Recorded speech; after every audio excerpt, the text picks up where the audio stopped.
Showbiz fanatics Catherine Bernardo and Alden Richards abay magkahawak na kamay na hinarap ang mga issue at intriga na ibinabato sa kanila ngayon. Ang lahat ng yan. But before that, if you haven't subscribed yet to my YouTube channel, please don't forget to like, share, and subscribe at i-hit mo na rin ang notification bell for more showbiz updates. Bago tayo magsimula sa ating updates for today's video, ay nais ko po muna of course magpasalamat sa lahat ng mga legit viewers, subscribers at ang lahat ng mga legit na nagmamahal at sumusubaybay sa lahat ng ating mga updates. Maraming salamat po.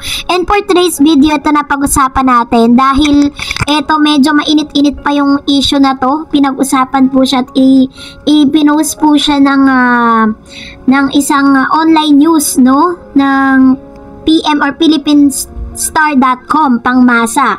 Si Catherine Bernardo po, very grateful po siya for Pamas Orian Best Actress nomination.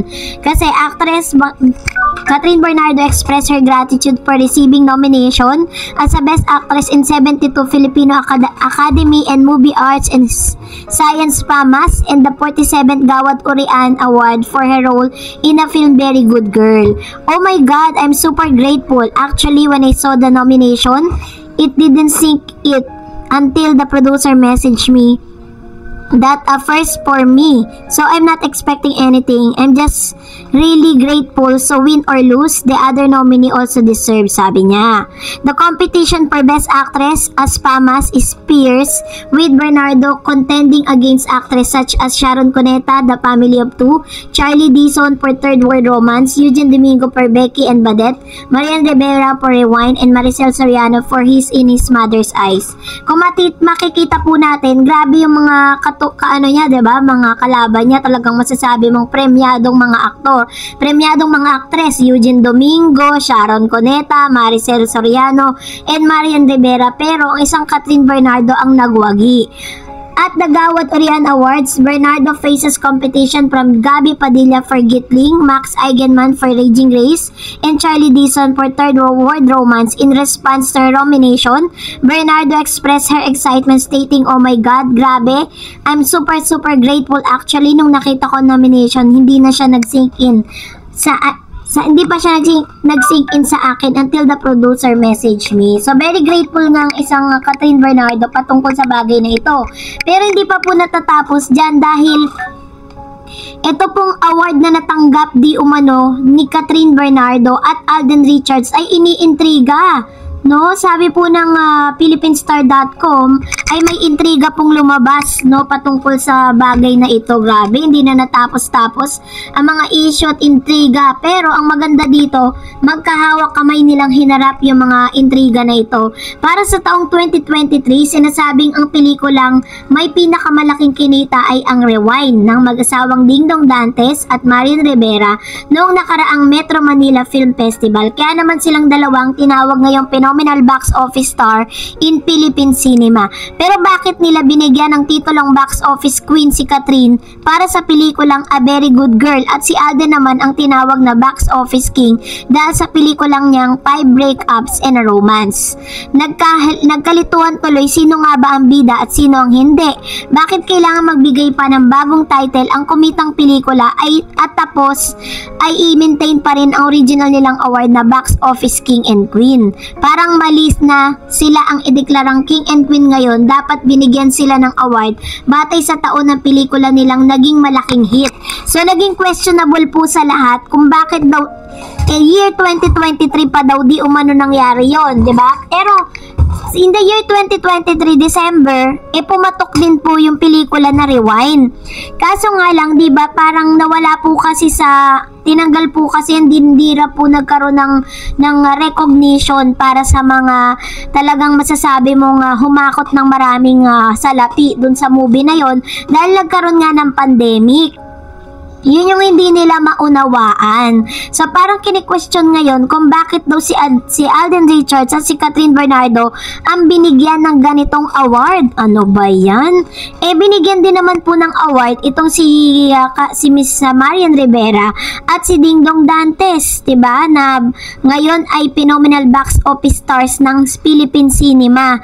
So yun po kasi yung parang kino-contest nila patungkol sa bagay na ito, no? Pero syempre according to me, dun po sa mga managers and producers po ng mga show na meron si Alden at si Catherine, ay deserve naman din talaga nila mabigyan ng award dahil po sa hakot ng sa sobrang laki din ng kinita ng kanilang pelikula. So it just so happen talagang nangyari yung mga bagay na yun dahil syempre talagang maraming magki-question pero ang pinakamaganda dito is talagang deserve po ng ilan ang mga natatanggap nilang mga award, diba? So, ewan ko ba, parang konting kibot, ini-issue nila ang cut din.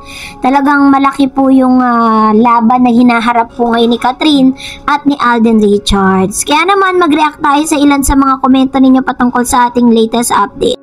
Let's start off with one of the users. So what King kung nagbigay si Kat, wala namang masama. At saka may occasion naman, wag kayong nega, mga summer fans, move on kayo. Wala na kayong magawa. Kung gusto nila, bitawan nyo na si Kat, hindi siya babalik kay summer nyo. Ano si Kat Epal, move on na kayo, uy.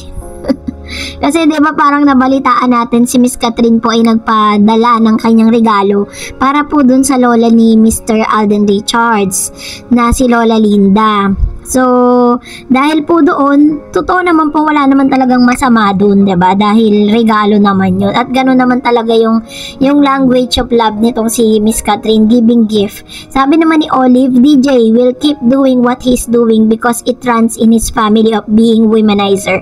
So, it's just right that Catherine should move on forward with her life and decision of moving on away from DJ. Ayan. So, ito naman po yung kanyang komento patungkol sa bagay na ito. Syempre, opinion po ni Ma'am Shito, diba? Hindi naman natin pwedeng tutulan kasi parang kanya-kanya lang tayo ng opinion at paniniwala. Sabi ni Merlinda Rubio, nanunuyo sa anak ng lalaki, sanay. Sabi naman niya, dirham po yan from UAE, kung 3,500, nasa 40,000 po yan sa Philippines. Ang mahal, no? Grabe, 40,000. Yung isang ganun lang na Dior na na shawl, napakamahal. Luxury po kasi yung na yan Dior na yan And si Miss Catherine po kasi is one of the endorser din ng Dior. Sabi naman po ni Haneli Sibilia, mahirap magtiwala ulit pag nasaktan na, lalo na ang damdamin na pag-uusapan. Hayaan na lang natin kung sila talaga tinadhana, wala na tayong magagawa, mabait naman talaga si Alden. Sabi naman ni Teresita Rapsing, nakita ko yung picture luma ni picture ni Carla. Nagbati Mother's Day si Kat, old photos. Ayan. So siguro iba po kasi sigurong account yan na nakita po ni Ma'am si Teresita Rapsing kasi nung chinek po natin yung Instagram, yung Twitter ni Miss Catherine, yung official niya, yung Bernardo Cat, wala pong ganoon. And another comment said, why isip-isip, matagal nang mag-iisip si Kat, bigyan niyo ng katahimikan si Kat at respeto lang po sa mga desisyon ni Kat. If wala na, sabi nga ni Kat, wakas na, so stop na kayo. Ayun. So, totoo naman po, in 6 months time, siguro naman po is nakapag-isip-isip na rin si Miss Catherine Bernardo, diba? So, sabi niya nga, healed na siya at naka-move on. And that's it for today. For more videos and updates, please don't forget to like and subscribe, and please don't forget to follow my Facebook page, Dar Eds TV. God bless everyone!